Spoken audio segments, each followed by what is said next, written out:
Middle class বা একদম lower middle class বা আরও গরিব ফ্যামিলি থেকে আসো ছেলে পেলে, তাই না?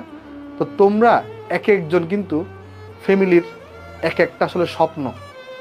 মানে তোমার ফ্যামিলিতে ধরো 6-7 জন মানুষ আছে, আর তুমি একজন, তুমিই কিন্তু তোমার ফ্যামিলির আসলে একটা স্বপ্ন আসলে, বুঝছো?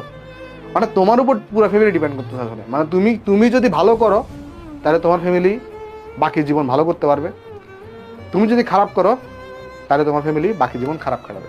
ব্যাপারটা হচ্ছে এই এই যে বা এই সময়ে তোমার সর্বোচ্চ অর্জনটা কি হইতে পারে। মানে ধরো ধরো তুমি খুব একটা জিনিয়াস না, তুমি অলিম্পিয়াড কিছুই করো না, কথার কথা, তাহলে এই মোমেন্টে তোমার ফ্যামিলিকে খুশি করার জন্য তোমার সর্বোচ্চ অর্জনটা কি হইতে পারে। তুমি একটু চিন্তা করো তো, এই তোমার সার্টেন এই টাইমটাতে তোমার সর্বোচ্চ অর্জন কি হইতে পারে, যে অর্জনতে তুমি তোমার বাবা মাকে খুশি করতে পারবা বা তোমার ফ্যামিলিকে খুশি করতে পারবা। তো ভাই এই টাইমটাকে ওয়েস্ট করিও না, কোনোভাবেই ওয়েস্ট করিও না ভাই। তোমার কাছে টাকা থাকুক না থাকুক, তোমার ফ্যামিলির কাছে টাকা থাকুক, তাও তুমি ওয়েস্ট করিও না, কারণ এটা তোমার একটা অর্জন ভাই। অর্জনই তো সমস্যা কোথায়, কেমন? তাই একটু করে মানে মনোযোগ দিয়ে ক্লাসগুলো করো।